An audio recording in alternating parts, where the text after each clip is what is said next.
Waters running uncontrolled squander the riches of the countryside through which they rush along. Build a wall across the rivers they form, and their potential wealth is imprisoned to good purpose. In South India, the Nizam Sagar Dam across the Manjira River has brought prosperity to many parts of Hyderabad state.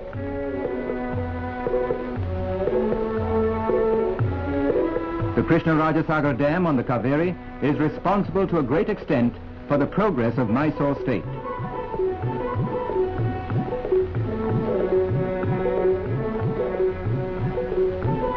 The Mettur Dam, also across the Kaveri, has helped to enrich the historic town of Tanjore and the surrounding region. A few hundred miles away from Tanjore flows the Tungabhadra through the remnants of the famous forgotten empire of Vijayanagar, an empire that flourished some 4 centuries ago. But in the days to come, this deserted land will flourish once more, for the Tungabhadra holds the key to its prosperity. The 1st July 1953, a red-letter day in the achievement of the 400 million rupee Tungabhadra project. Today takes place the opening of one of the canals that leads off from the dam. The honor of ushering the waters into the new canal falls to the oldest inhabitant on hand, a humble peasant who, like so many others, stands to gain much from this giant scheme.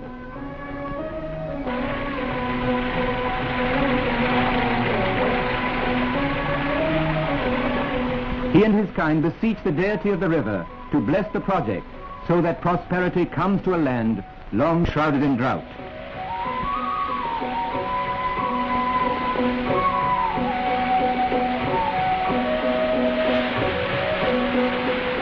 Since the dawn of time, the Tungabhadra has run its course through this arid land of scrub and stone.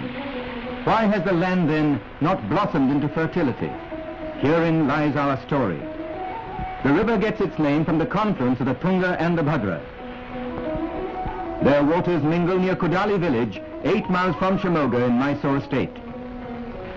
Tunga and the Bhadra are fed by the copious rains of the southwest monsoon. But only a modicum of these abundant waters was ever utilized in the plains, where the rains average only 20 inches annually. In the 19th century, famine occurred 10 times in this area, while from 1900 to 1940, 8 famines have been recorded. These manifestations of misery are due to a lack of rainfall and a lack of opportunity to tap the river waters. The people suffered in Rayalaseema because of the water shortage.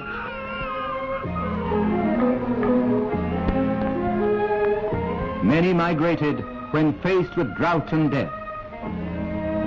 For the past 100 years, scheme after scheme has been proposed to save Rayalaseema from the water shortage. Bellary district in Mysore state, Raichur district in Hyderabad state, and Anantapur, Kadapa and Kurnool in Andhra have repeatedly suffered from drought. The present project was evolved in 1944, when a provisional agreement was reached between the governments of Hyderabad and the composite state of Madras. The Tungabhadra Dam is located at Malappuram, 3 miles from the town of Hospet. Here the river cuts through the Sandur hills. The dam has closed the gap. Built of masonry, it is 6,007 feet long, and at the lowest foundations, 160 feet high. Besides the dam, this multi-purpose project consists of 2 canals. The one on the Andhra-Mysore side, 217 miles long, will irrigate about 250,000 acres. The other in Hyderabad and 127 miles long will irrigate 570,000 acres. The reservoir formed by the dam has a water spread of 146 square miles.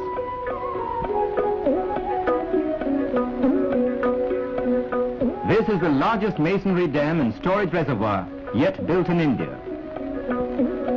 The center spillway is of granite blocks bound with cement. During floods, the surplus water will be disposed of through 33 spillway gates, each 60 feet wide and 20 feet high. The dam is nearly complete. The spillway gates are now being installed. The factory for making the gates exists right at the site of the dam, an asset that is unique in India. Up to October 1953, the project was a combined undertaking of the governments of Hyderabad and Madras.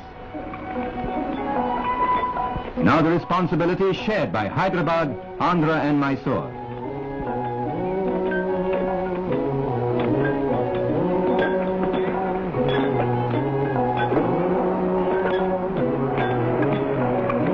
The planners, the engineers, the entire personnel of this project are Indian. All these men from the different states have worked throughout as a harmonious team. It has been a unique experiment in state cooperation, in joint planning and construction, proving a success beyond expectations. The Tungabhadra project is mainly concerned with irrigation, but the water will also be used for generating hydropower. The total power generated on the Andhra-Mysore side and the Hyderabad side will be 108,000 kilowatts. On the Mysore-Andhra side, the canal is used for power up to the 14th mile. Thereafter, called the low-level canal, it is used for irrigation. The construction of the first 7 miles of canal is no mean engineering feat, for it consisted of cutting rock and tunneling, and the building of reinforced concrete aqueducts.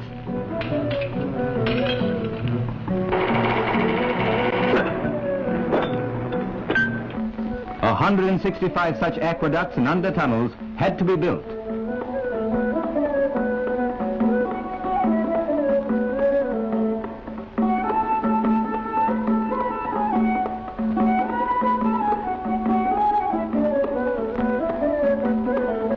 The irrigation aqueduct that spans the Hagri River is the longest in India, having a length of 2,287 feet. The Ramasagaram tunnel through which the canal passes is 1,120 feet in length. The canal on the Hyderabad side runs through rugged terrain for the first 19 miles. Further on, the canal negotiates the final range of hills by means of a tunnel 3,530 feet long. The two canals command a total gross area of nearly 2 million acres, of which over 800,000 acres will be irrigated. On the Mysore-Andhra side, a unique scheme has been evolved for growing crops. Called the Dry-Cum-Wet scheme, it is the outcome of 12 years of research. By adopting such a scheme, crops like cotton, jowar, wheat, maize and sugarcane have been grown with great success.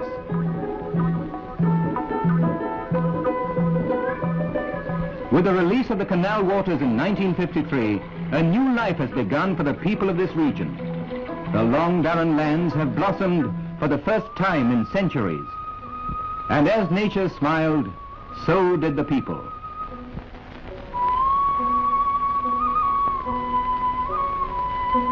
In less than 2 years, freedom from famine has become reality. In round figures, it means 140,000 tons of food grains and 80,000 tons of commercial crops grown annually. And when the high-level canal in Mysore-Andhra is completed, production of food grains and commercial crops will be increased by another 50%.